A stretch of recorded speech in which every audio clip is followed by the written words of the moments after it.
Welcome to my second video, which is part 1A on Chad.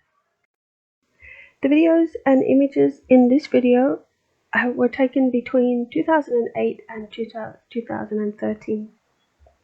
Chad is a landlocked country in central North Africa. It's bordered by Sudan, Central African Republic, Cameroon, Niger, Nigeria, and Libya in the north. The map actually looks like a man with a turban and a beard, which is interesting because the people in the area where we're going dress in this way. This area is called Bahr el Ghazal, which means the Sea of Deer, and it's in the Sahel region, which is a strip of land that crosses North Africa. This is the area below the Sahara Desert. This area is becoming desert right now. Chad had been a French colony and gained independence in 1960. After that time, there were a lot of civil wars up until around 2005. These are some images that I found when I was researching Chad before I went there at the end of 2013. Chad is said to be one of the poorest, least developed, and most corrupt countries in the world. Bismillah walhamdulillah wassalatu wassalamu ala rasulillah wa ala alihi wa sahbihi wa man wala. The south of Chad is mostly Christian, and the north of Chad, where we are, is mostly Muslim. Many people from these northern areas have left Chad, gone through Sudan, and on to Saudi Arabia. Originally, they may have gone for religious reasons, like to perform a pilgrimage, or to perform hijrah, which means to move there to live. Of course, once they're established in their new home, they would like to help the people back in Chad. This is in the form of welfare, like food and water, but often in religious assistance.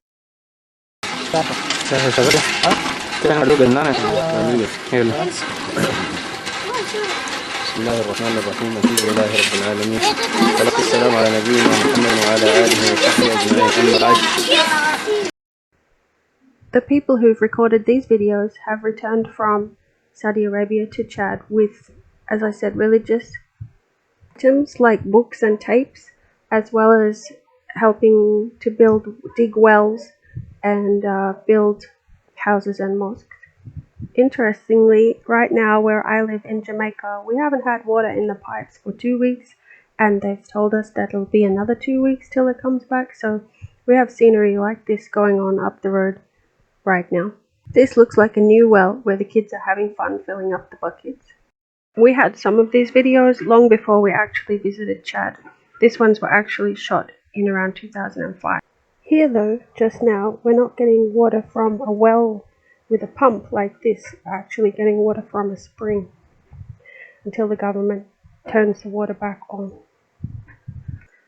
Here in the video, we're going away from the well now inside this fence into a madrasa area. A madrasa is actually Arabic for school, but it often refers to a religious school or place where religious classes happen, which is learning the Quran. Many or most of these children would not be attending school, so the Arabic in the madrasa would be the only literacy that they will have. Chad has two official languages, which are French and Arabic.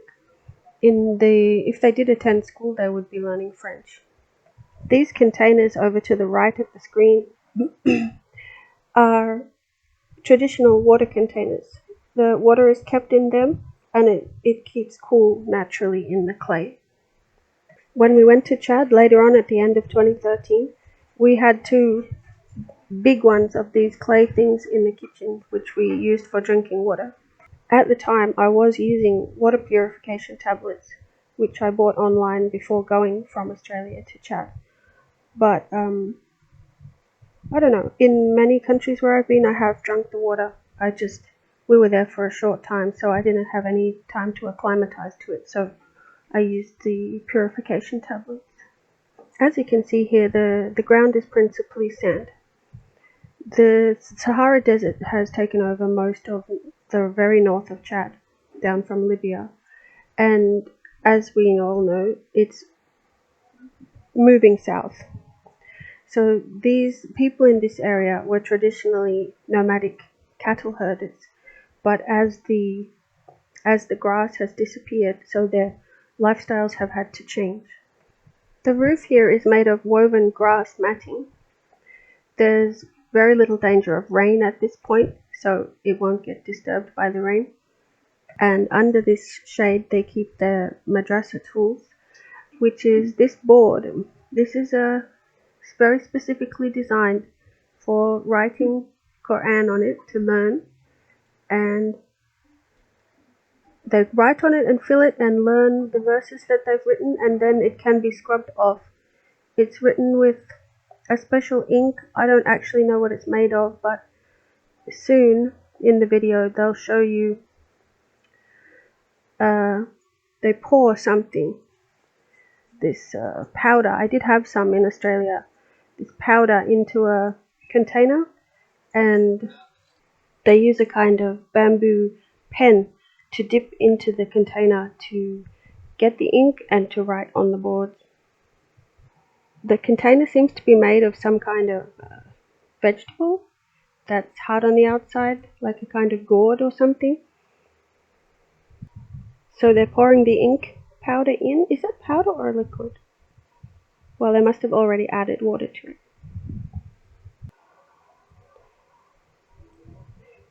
Next, they move on to look in this, what looks like a metal drum,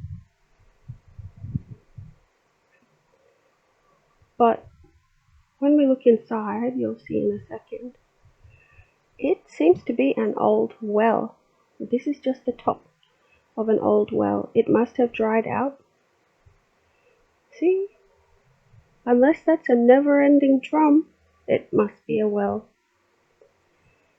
So I guess this one dried up, and that's why they had the charity people, the Tanmiyah group, come and dig the well outside the fence. Unless you've experienced lack of water, obviously most of the people in the world, especially in developed countries, completely take water for granted. It's there in the tap. All you need to do is turn it on. Sometimes you need to pay a bill, but otherwise, generally speaking, it's kind of just free and available. So unless you've experienced a situation where it is not free and available, you can't really appreciate how valuable water really is. Now we're having a quick look at the bathroom. As you can see, very basic. That's going to be a hole in the ground with a hole in the concrete there. So obviously you just have to take some water in there. People in these countries don't really use toilet paper. There's a whole lot of countries where people actually wash themselves when they use the bathroom. So it's just water required. I remember a sort of environmental adage that I came across a long time back when I was at uni the first time and involved in different types of activism, saying that there's some people from the community taking water away. Saying that, why do we go to the toilet or relieve ourselves in the water and wipe ourselves with the trees when we should be going to the toilet in the ground and cleaning ourselves with water? This seems a fairly obvious thing to do, but a lot of times obvious natural things to do are lost in the conversion to what we call modern ways of living, convenience, and things that just convenience humans in a way and don't actually really make sense. So this is another well dug by the same group of people, and evidently in an area where it has rained. So there are some greener areas. There must be a little further south in central Chad. In the next part of the video, I'm just going to leave some Arabic in at the start, and then I'll explain what it is. بسم الله والحمد لله والصلاة والسلام على رسول الله وعلى آله وصحبه ومن والاه. في رحلتنا الدعوية 11 ومع أعضاء الجمعية التعاونية الخيرية للثقافة والتنمية So for those who are not Muslim or Arabic speaking, what he's saying is an introduction to his talk, which is, it means in the name of God and in the praise of God and with prayers and peace upon the Prophet Muhammad and upon his family, companions, and he goes on to mention some other things. I'm not an Arabic speaker myself, so I don't know what they were, and ends with mentioning the name of their organization, which is Tanmiyah, which is, I believe, a Chadian organization in Saudi Arabia. This is something that Muslims do in any sort of introduction to any talk or something, especially when religion is involved. I just wanted to demystify that for anybody who, as I said, is not Muslim or not Arabic speaking, because I like it in videos where people explain things. Conversely, I don't like it in videos or talks where people say some things in a different language. Say if they're speaking in English, and they say something in whatever other language and don't explain it. I like to know things as much as possible. So I thought I'd help you out there. And now Aba buzuna. Ama na kalla ino. Nanda kura akuluku. Aba. Inda billadi anna. An kallan an kallan.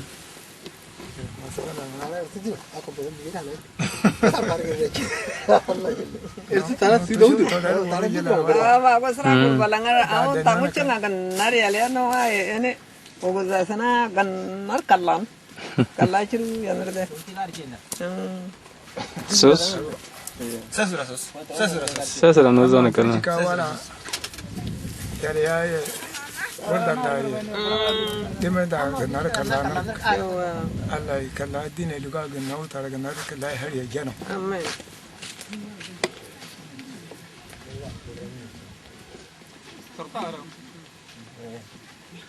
Ang transfer ma jaga nar grebe ama ga nar kallan.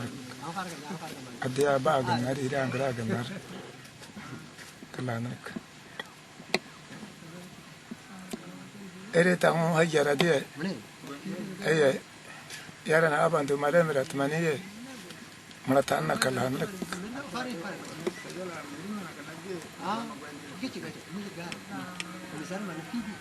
Ama wala ga nar kallan. Allah kalla har dina liga ga nawo jeno.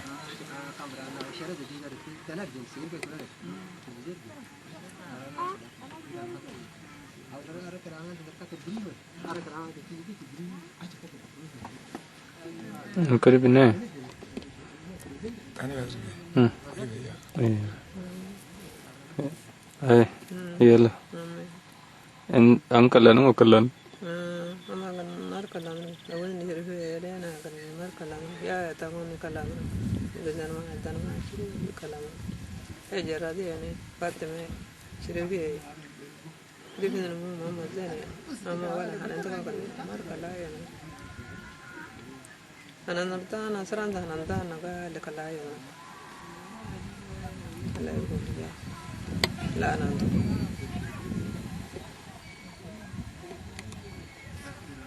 Hala sih. Ragan na farar jiki. Emen dogon na karshen na kalala liga. Ama adri tika ma salam salam. yar mo ko da tan bran tari. Yalla budan. Ama da assalamu alaikum. Salam Ibrahim. Nero shukran. Tana na tere agar ko de vertirde raskira tirde yala ajil almundri changirde.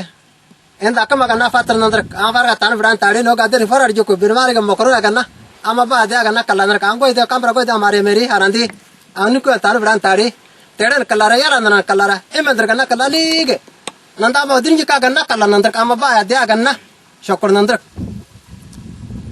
Assalamu alaikum.